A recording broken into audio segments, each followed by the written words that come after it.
Hey guys, Half Chef Will Travel.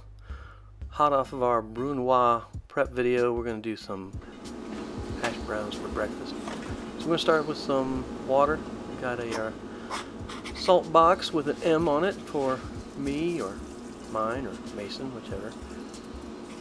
Give it a good pinch of salt. That's going to add a lot of flavor to our potatoes. And we're going to dump those right in the water. Whoa. Hold on. Calm down.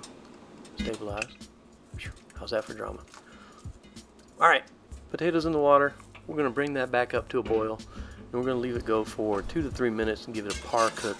It's going to help speed up the frying process and make our potatoes brown up faster. Alright, wanted to show you a little quick tip.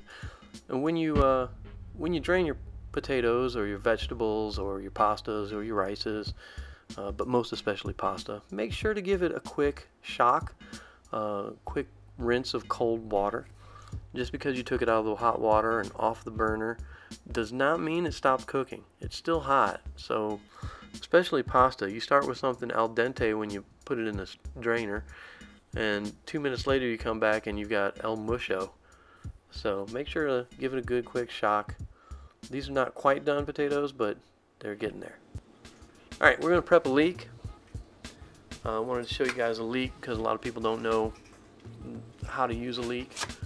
These top layer of leaves, pretty inedible, so we just get rid of those. This middle layer, that's good. We're going to save that for a different recipe. We're working with this stalk. The white and light green parts. I'm going to quarter it, and we're going to cut those quarters into halves. And we're doing this so we can open it up, kind of like unfurl it, so we can rinse out any sand or dirt that's in there, because these do grow in sand. So once you got it rinsed, give it a good quick chop. And we're looking for about a quarter cup. We're going to cut what we need. Keep hold of the stem there, and you can use this all the way down to the root, so I'm gonna save this nubbin for another recipe. Now we've got some Spanish chorizo. In Spain they do chorizo, they treat it just like pepperoni. They hang it, cure it, so it has a slight pepperoni smell to it, but moreover it's real smoky because of all the paprika they use in it. So we're just going to give this a rough cut. This is one link. It's a little less than a quarter cup.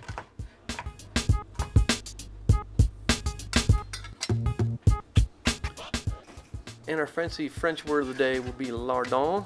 Lardon is basically just rendered bacon fat. So we're going to use 2 slices of thick cut apple smoked bacon, applewood smoked bacon, and just cut them into goodly sized pieces, because who doesn't like bacon? Weirdos, that's who. Here's our mise en place. Everything is right next to the stove, and this makes cooking everything a lot faster. So we got a medium heat. We're going to give it a little splash of our herbed olive oil. We made that, so we're going to have to put a link in. In goes our bacon. We're really looking to just render the fat off of that, and our chorizo.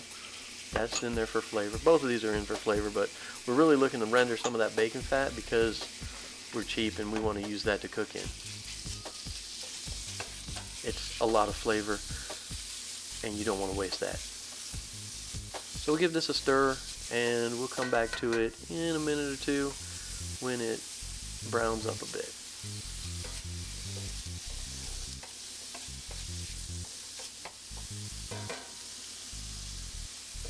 Alright,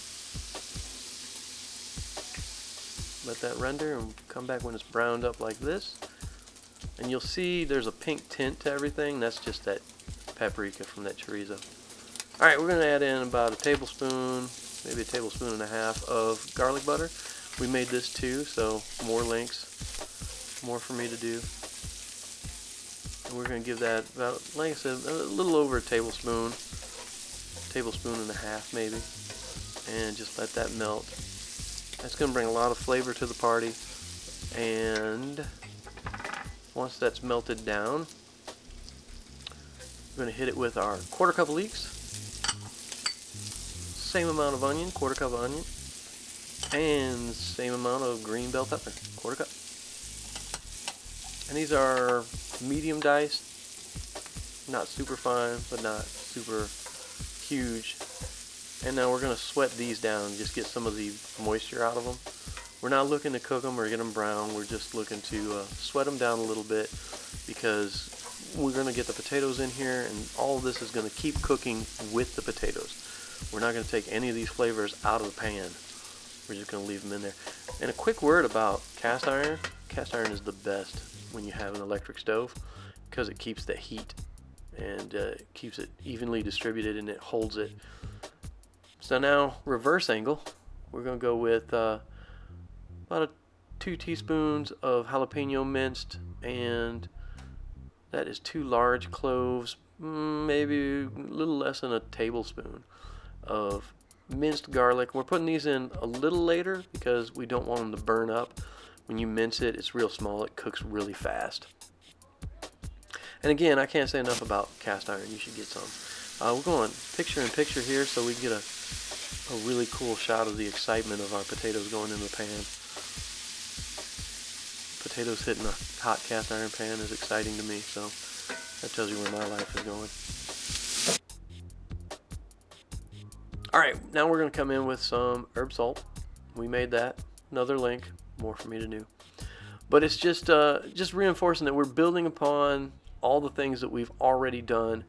Those building blocks are leading to somewhere. And right now they're leading to my stomach being full for breakfast. And that's a good place to be. It's a place I like to go to a lot. So probably not quite probably about 2.5 teaspoons, almost a tablespoon of salt. But it's not just salt, it's herb salt. So there's thyme, there's rosemary, there's everything that every herb that I have left over is in that herb salt. It smells amazing, and it brings a lot of flavor in. Okay, so we let it sit, we spread it out, and just leave it sit for about 1 to 2 minutes. Now we're stirring it up. You can see the little brown pieces that were on the cast iron. Another reason use cast iron, it really gets that brown that you're looking for your hash browns. Otherwise they're just hash done. And then spread it out and leave it go again. And this is about the 3rd time, so probably about 5 to 6 minutes here from the time that the potatoes hit the pan.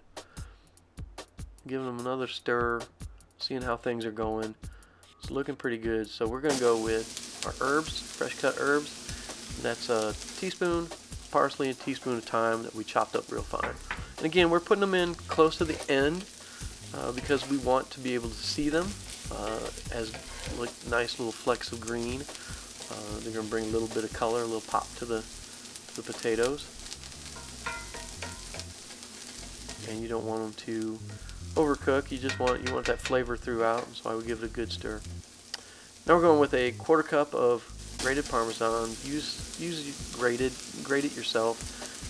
If you buy the canned stuff or the bag stuff, make sure it doesn't say it has cellulose in the ingredients, because that can be sawdust, and it's to help keep it from caking. It's edible, but it's not delightful. Then we're going to go in with a 1/2 cup to a cup of shredded cheddar cheese. Just depends on how much you like cheese. And we're going to turn the heat off, because again, the cast iron is going to hold that heat. Oh, chef jazz hands, that means we're done. Alright, we're going to add a couple of over easy eggs right on top of the hash brown. Over easy is nice because you can pop that yolk open and it makes a nice sauce for the potatoes. So we can always crack them into a glass bowl if you can, any bowl, and that helps you to make sure there's no eggshell in your eggs. And then when you pour them out, they pour a little more evenly, they cook a little easier. So cracking them into a bowl beforehand, and these are room temperature eggs too, by the way. And then we gave it some fresh ground pepper, and of course some salt. And then once your eggs whites have set and you're ready to flip them, I like to spin the yolks around to the side that I'm going to flip from, because you know, I'm a pro. I don't use a spatula. Yeah, we just flip it like that. How's that? That's the money shot. Let's get it from the different angle here. There you go. Boom. Just like that. And I like doing that because it helps to prevent me dirtying up another spatula. Alright, so as soon as you flip them, I mean 10 seconds, cut the heat, and give it another, don't forget the salt and pepper this side of the egg. Keep that flavor going. And they're done, so we can just slide them off the stove and get ready for the plate up. Get ready to eat. So we're going to start with just a couple of spoonfuls, a couple of layers. That cheese will act like a layer. Boom. A little press down so that the eggs sit up there nice.